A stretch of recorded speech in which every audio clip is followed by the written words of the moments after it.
there are two things that I intend doing today. One, you know, we will focus on our discussions related to we'll focus on our discussions related to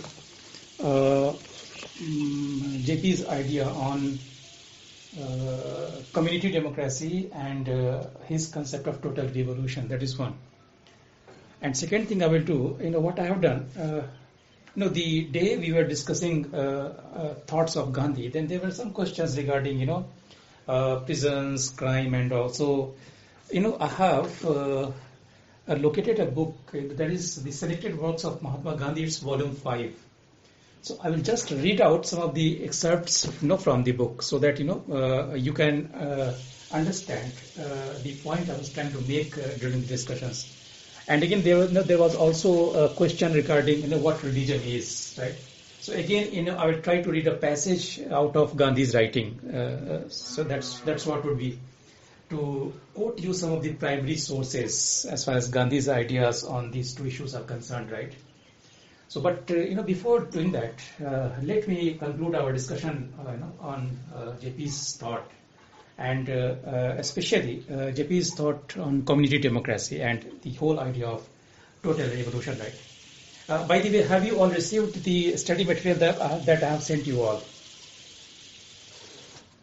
Yes, sir. Okay, right. So please try to go through that as well. Now coming back, when JP was trying to understand the position of individual in a political order, be it a political order under a communist regime or be it a kind of order which exists in a parliamentary democracy like ours. JP concluded that in either case the individual did not have any freedom to act. And primarily because, in his understanding, individual was devoid of the values or qualities such as creativity, such as compassion, such as cooperation, such as non-violence. So, that is how he would try to understand that these qualities would be necessary, and all these qualities can be enforced and reinforced by the community. And this enforcement or reinforcement would not require use of force. Rather than this would require existence of a model, existence of the people who would live by examples. And that is how people would be educated and they would learn these qualities, and that's what would lead to the kind of ideal political order that JP thought would be good for India and would be good for humanity at large. So that's where we come across with we try to understand his idea of community democracy, right? Now, this community democracy again, we need to understand that is to be devoid of, or that has to be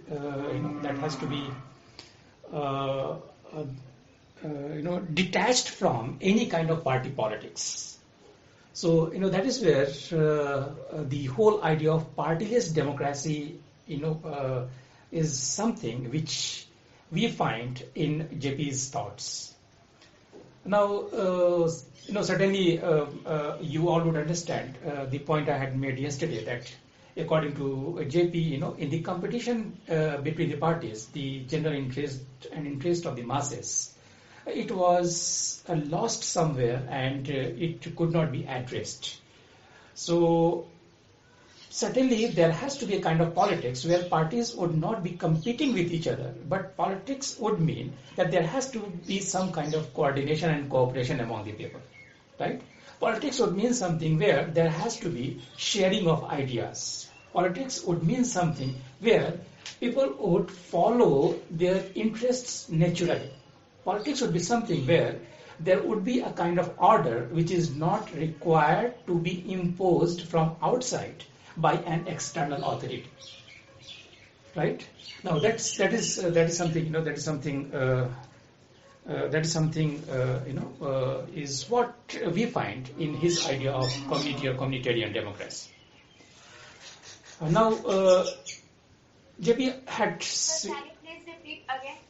Sir, can you please again repeat what does politics mean? Politics, right? Politics. Okay. Okay. Politics. According to politics. Just a second, huh? Just. A second. Okay. Politics, according to JP, would mean that it has to be different from either one-party dictatorial regime which existed in a country like Russia or the then Soviet Union. And at the same time, it is also required to be different from the multi-party competitive political system in a parliamentary democracy like India. So politics would not mean competition among the parties or among the politicians, but politics would mean that there has to have cooperation among the people, right?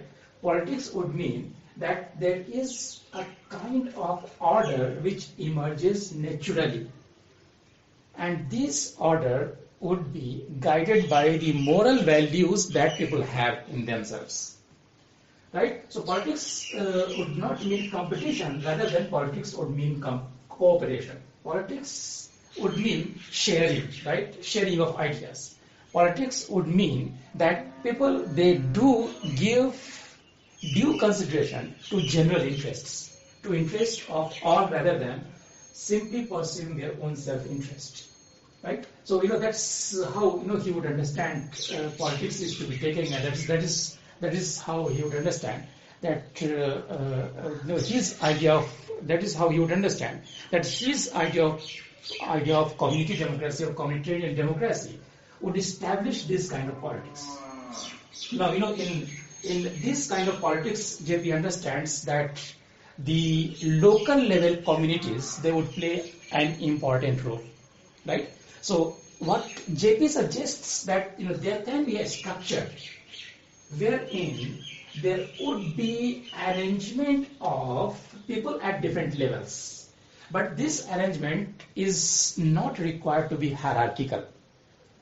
This arrangement is not required to be put in place in a manner where people would be coerced or people would be made to follow law through the means of force.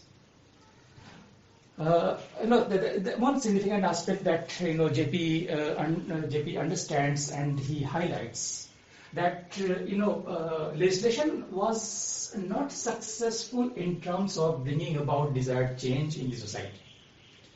So that is where he would cite anti-dowry law, for instance, or that is where he would cite abolition of untouchability, for instance, and he would suggest that despite the fact that legislation to this effect were in place, still untouchability were being practiced in 60s and 70s. Still, there were a lot of cases of dowry deaths or violence in India. So he tries to explore that why legislation could not be enforced effectively, and he understands that there was in fact lack of consensus among the people as far as the application or execution of laws were concerned. So that's why he would favor that there has to have some kind of public opinion in the favor of laws, and only when the public opinion is built in favor of law and people accept that, in that case only laws would be effective in a society. So for a law to be effective in a society, simply procedures of legislation and existence of law is not enough. What is important, according to JP, is its acceptance by the society at large. And that is where there has to have moral values in the society, right? So there has to have some moral roots in which the law would be grounded, in which the law would be rooted. And it is keeping in that aspect that JP would emphasize that it was primarily an imposition of law from above that was the reason. So that is where the answer would be in decentralization of power. Answer would be in giving the people to